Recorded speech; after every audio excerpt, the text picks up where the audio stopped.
வணக்கம் நண்பர்களே. சுதந்திர தினத்தை முன்னிட்டு ஸ்ரீசைலம் மகாநந்தி அகோபிலம் யாத்திரையில் இன்றைக்கி சுதந்திர தினத்தன்னைக்கு காலையில் ஸ்ரீசைலம் ஸ்ரீ மல்லிகார்ஜுனர் ஸ்ரீ பிரம்மராம்பாள் தரிசனம் பண்ணியிருக்கோம். காலைல 11 மணிக்கு வந்தோம். 11:30-12க்கெலாம் தரிசனம் பண்ணிட்டாங்க. கூட்டம் இருந்தாலும் 150 ரூபா டிக்கெட்டில் போனதுனால 1 மணி நேரத்தில் தரிசனம் பண்ணிட்டாங்க. 12 ஜோதிர்லிங்கத்தில் முதன்மையானவர் ஸ்ரீ மல்லிகார்ஜுனர். நீங்களும் தரிசனம் பண்ணிக்கங்க. 12 ஜோதிர்லிங்கத்தில் 1 மற்றும் 51 சக்தி பீடங்களில் அம்பிகையினுடைய கழுத்து பகுதி விழுந்த பகுதி இது.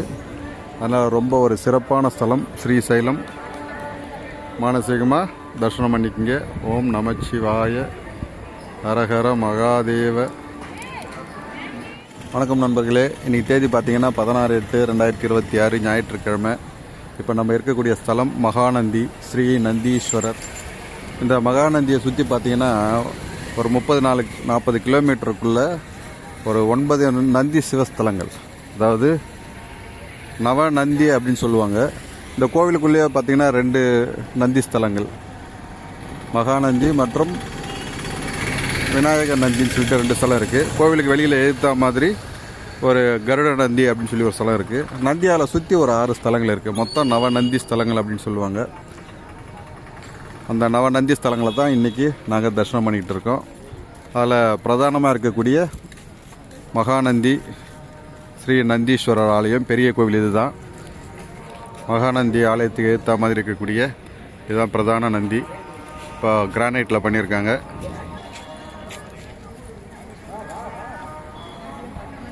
இதுதான் இங்கே வெளியிலேயே நவநந்தியோட போஸ்டர் வச்சுருக்காங்க.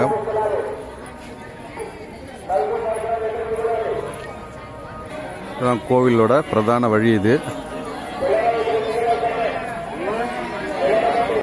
கோவிலுக்குள்ளே பார்த்தீங்கன்னா 2 புனித குளம் இருக்குது. இந்த தண்ணி எங்கேருந்து வருதுன்னு தெரியாது. எனி டைம் வந்துக்கிட்டே இருக்கும். ரொம்ப ஒரு பவர்ஃபுல். உள்ள ஸ்நானம் பண்ணுறதுக்கு பொதுமக்களுக்கு அனுமதி இருக்குது. இந்த குளத்தில் ஸ்நானம் பண்ணிவிட்டு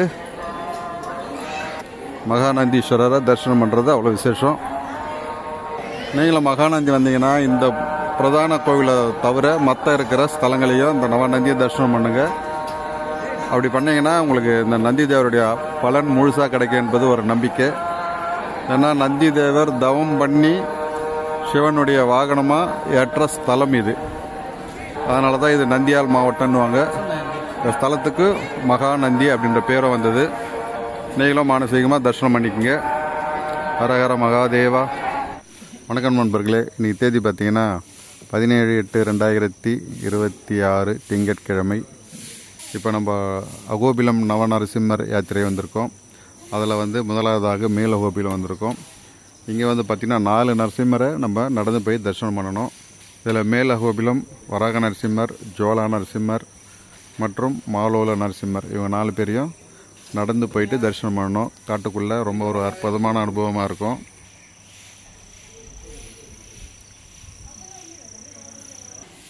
ஒவ்வொரு நரசிம்மரும் ஒவ்வொரு கிரகத்துக்கு அதிபதி. அதில் மேலகோபிலன் நரசிம்மர்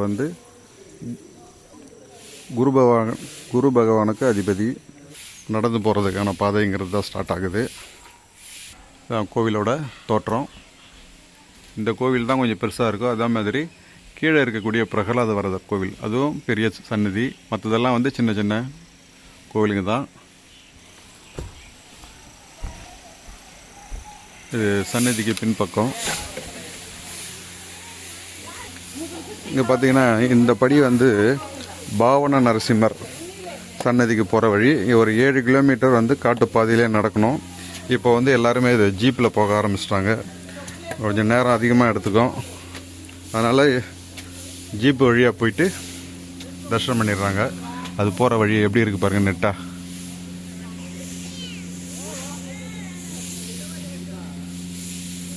நடந்து போகிறவங்க போயிட்டு தான் இருக்கிறாங்க. பெரும்பாலும் இப்போ ஜீப்பில் தான் போக ஆரம்பிச்சிட்டாங்க. பாருங்கள், இது மாதிரி அங்கங்கே இரும்பு படிலாம் போட்டிருப்பாங்க. இதுதான் பவனாசனி தீர்த்தம், பாவங்களை போக்கும் பவனாசனி தீர்த்தம். இது ஜோலா நரசிம்மர் மலை உச்சியில் அங்கேருந்து வராரு. இப்போ மழை காலன்றதுல தண்ணி இருக்குது, எல்லா நேரத்துலையும் தண்ணி இருக்காது.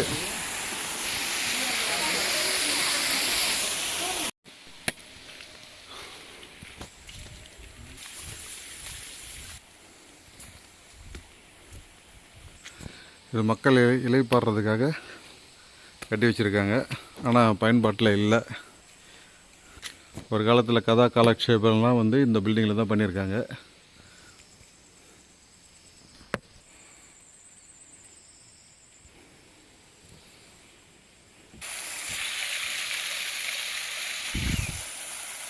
அடுத்ததாக நம்ம தரிசிக்கிற ஸ்தலம் வராக நரசிம்மர்.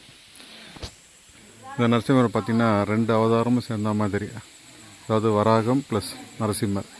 வராக நரசிம்மர் அந்த ரூபத்தில் இவர் தரிசனம் கொடுக்குறாரு. இவர் நவகிரகத்தில் ராகுவுக்கு அதிபதி. இதுதான் வராக நரசிம்மர் சன்னதி. இங்கேருந்து லெஃப்டில் போனால் ஸ்ரீ மாலோல நரசிம்மர். இது ஒரு 200 படி மேலே ஏறணும். இது வந்து ரிட்டர்ன் வர வழி. இது ஜுவாலா நரசிம்மர் பார்த்துட்டு ரிட்டர்ன் வரும்போது இந்த மாலோல நரசிம்மரை பார்த்துட்டு இந்த இடத்துக்கு வந்து திருப்பி நம்ம வந்த வழியே கீழே போயிடலாம்.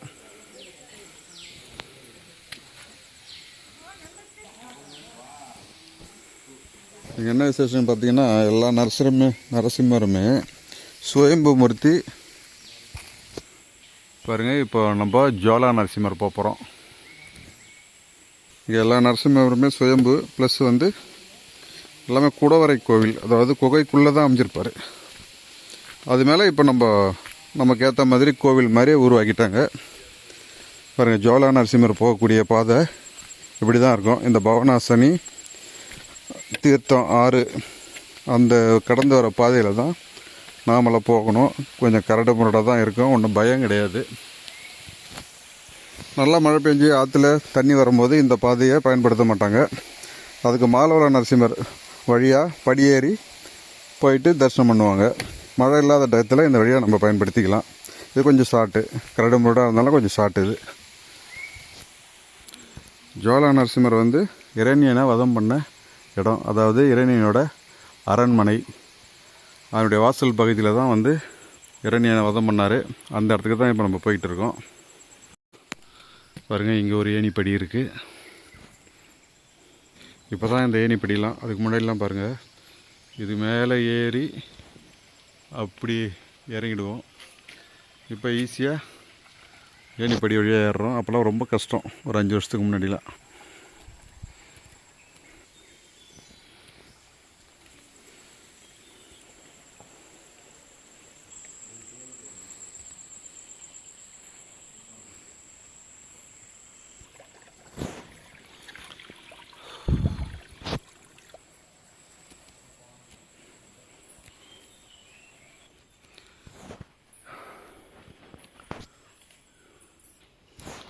இங்கே பாருங்கள், அந்த தூணில் இருந்து தான் நரசிங்க பெருமாள் வெளிப்பட்டது. அதுதான் இரணியோட அரண்மனைன்னு சொல்லுவாங்க. அதில் அந்த இருக்கிறது தான் அந்த தூண், நரசிம்மர் வெளிப்பட்ட தூண். இது தான் அங்கே போகிறது கொஞ்சம் சிரமம். பாதை இந்த அளவு கூட இருக்காது, ரொம்ப மோசமாக இருக்கும். போகிறவங்க போயிட்டு தான் இருக்காங்க. இதுக்கு கீழே தான் வந்து ஜுவாலா நரசிம்மர் இரண்யனை வதம் பண்ண திருக்கோலம். இப்போ அங்கே தான் போகிறோம். இங்கேருந்து ஒரு 650 படி ஏறணும். நீங்களும் தரிசனம் பண்ணிக்கோங்க. வந்த பாதை எப்படி இருக்குது பாருங்கள். இப்போது மேலே பாலம் தெரியுது பாருங்கள். அந்த பாலத்து மேலே ஏறி இனிமேல்ட்டு படி தான், படி வழியாக தான் போகணும். இது ஜுவாலா நரசிம்மர் இருக்கிற மலை, இது மாலோல நரசிம்மர் இருக்கக்கூடிய மலை. இந்த 2 மலையை இணைக்கிறதுக்காக பாலம் போட்டிருக்காங்க. பாருங்கள், ஜுவாலா நரசிம்மர் செல்லும் வழி. இது வந்து மாலோல நரசிம்மர் செல்லும் வழி. நம்ம திரும்பி போகும்போது இந்த வழியாக தான் போகணும்.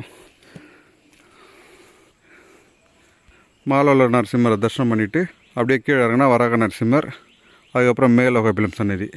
இந்த 3 சன்னதியும் பார்த்திங்கன்னா ஒரு வட்டமான அமைப்பில் பாதம் அமைஞ்சிருக்கும். இங்கிறது தான் ஒரு 600-650 படி ஏறினா ஜுவாலா நரசிம்மரை தரிசனம் பண்ணிடலாம்.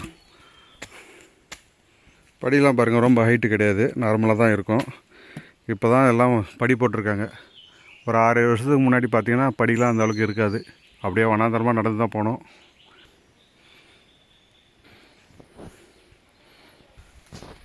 மலை ஏறும்போது சட்டை இல்லாமல் ஏறுறது இன்னும் விசேஷம். இந்த மூலிகை காற்றுலாம் மேலே படும்போது அவ்வளோ ஒரு ஆனந்தமாக இருக்கும்.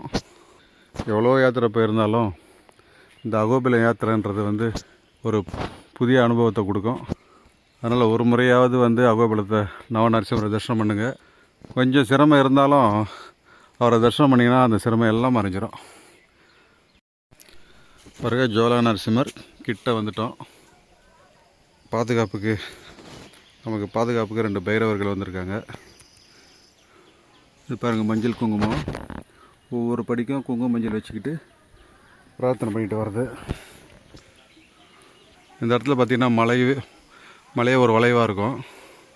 சந்நிதி தெரியுது பாருங்கள், இதுதான் சந்நிதி. ஜோலா நரசிம்மர் அங்கே தான் வீட்டிருக்கார். இதுக்கு மேலே தான் துவஜஸ்தம்பம், அந்த தூண், நரசிம்மர் வெளிப்பட்ட தூண் இருக்கும். அதுக்கு போகிற பாதையை காட்டுற மாதிரிங்க. இதுதான் அரண்மனையோட வாயிற்படி ஆலயம். பாருங்கள், இதுலேருந்து ஒரு கிளை பாதை பிரியுது பாருங்கள். எப்படி இருக்குது பாருங்கள், கயிறுலாம் கட்டி வச்சுருக்காங்க பாருங்கள். இது வழியாக தான் துவஜஸ்தம்பத்துக்கு போகிற வழி. பாதையே இருக்காது, ரொம்ப கடினமாக இருக்கும். இந்த வழியாக தான் நம்ம மேலே போனால் துவஜஸ்தம்பத்தை தரிசனம் பண்ணிக்கிங்க. அந்த வழியாக போகிறது ரொம்ப சிரமம். மலை எப்படி இருக்குது பாருங்கள். ஜோலா நரசிம்மர் தீர்த்தம் கொட்டிக்கிட்டே இருக்குது பாருங்கள். இதுதான் பவநாசனி தீர்த்தம். இப்படி கொட்டுறது தான் கீழே அங்கே அருவியாக போயிட்டுருக்கு. இது ஓரமாக தான் நம்ம போகணும். மேலே போனால் சன்னிதி இருக்குது பாருங்கள். நீங்கள் இரண்யனை வதம் பண்ண குளத்தில் தரிசனம் கொடுப்பாரு.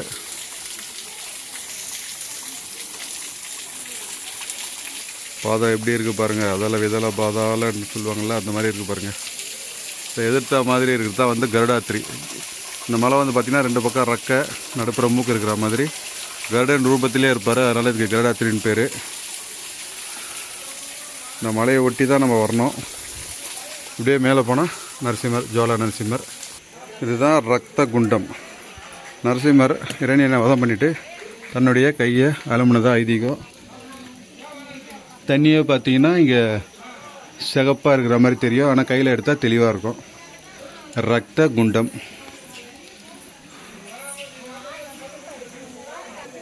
ஆலயத்தோட தோற்றம் பாருங்கள், எவ்வளோ சின்னதாக இருக்குது. இதுவும் ஒரு குகை தான். ஜோலா நரசிம்மர் இவர் செவ்வாய்க்கு அதிபதி நவகிரகத்தில். நம்ம மக்கள்லாம் எவரெஸ்ட் ஏறின மாதிரி ஒரு சந்தோஷத்தில் அமைஞ்சிருக்காங்க. இதுதான் சந்நிதி. இன்னும் ஐயர் வரல.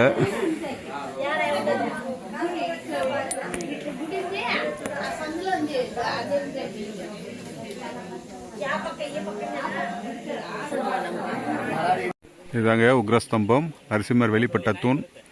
மேலே தெரியுது பாருங்கள், அதுதான் கொடி.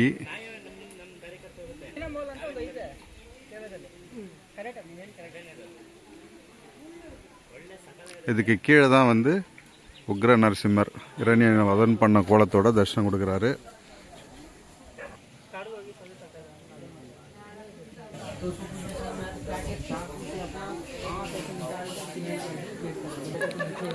ஒரு நவகிரகத்தில் செவ்வாய்க்கு அதிபதி, செவ்வாய் கிரக நிவர்த்தி ஸ்தலம்.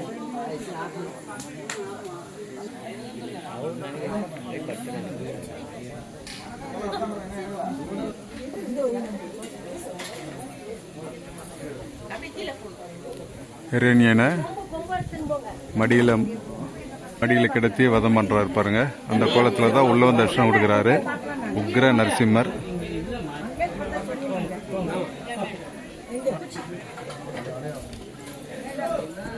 அடுத்ததான் நம்ம தரிசனம் பண்ணக்கூடிய ஸ்தலம் மாலோல நரசிம்மர்.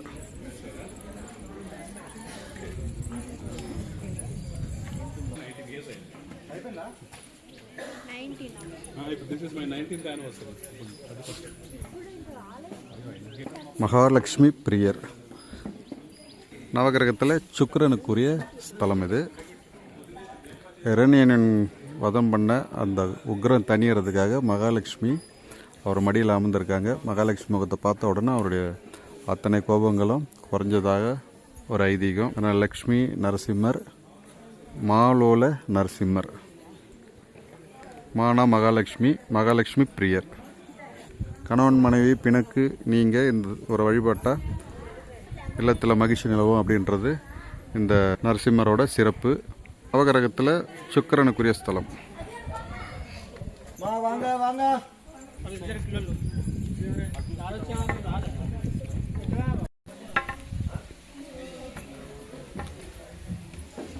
வராக நரசிம்மர் இங்கே 2 அவதாரம். வராக பெருமாள், நரசிம்ம பெருமாள் 2 பேருமே தரிசனம் கொடுக்குறாங்க. வராக சுவாமி, வராக நரசிம்ம சுவாமி. நவகிரகத்தில் ராகுக்கு அதிபதி. மேலே உக்ர நரசிம்மர், அதுக்கப்புறம் மாலவல நரசிம்மர், அதுக்கப்புறமா வராக நரசிம்மர். 3 நரசிம்மரையும் தரிசனம் பண்ணியிருக்கோம். இப்போது மேல கோபுரத்தில் இருக்கக்கூடிய உக்ர நரசிம்மரை தரிசனம் பண்ண போகிறோம். மறுபடியும் அந்த வழியே கீழே இறங்க போகிறோம். பாருங்க, மேல கோபுரம் உக்ர நரசிம்மர். நவகிரகத்தில் குருவுக்கு அதிபதி. பாருங்க, இது கோவில் உண்டியில் என்றாங்க.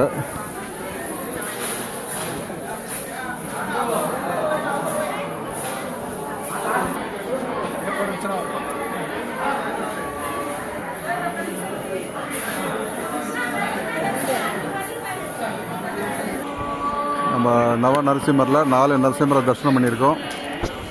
அடுத்தது ஜீப் மூலயமா காட்டுக்குள்ளே பயணம் பண்ணி பாவன நரசிம்மரை தரிசனம் பண்ண போகிறோம். அந்த பயணமும் ரொம்ப த்ரில்லிங்காக இருக்கும். ஆஃப் ரோடு பாதையே இருக்காது, காட்டுக்குள்ளே அப்படியே வண்டி போகும். சேறு மண் எல்லாமே நம்ம மேலே விழும். அது ஒரு புதிய அனுபவமான ஒரு தரிசனம். அது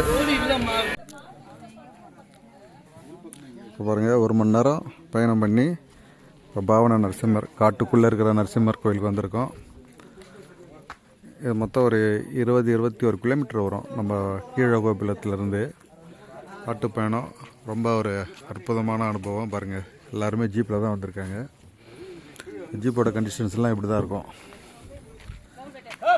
இந்த ஒரு சின்னதாக ஒரு நரசிம்மர் கோவில், பாவன நரசிம்மர். ஒரு நவகிரகத்தில் புதனுக்கு அதிபதி.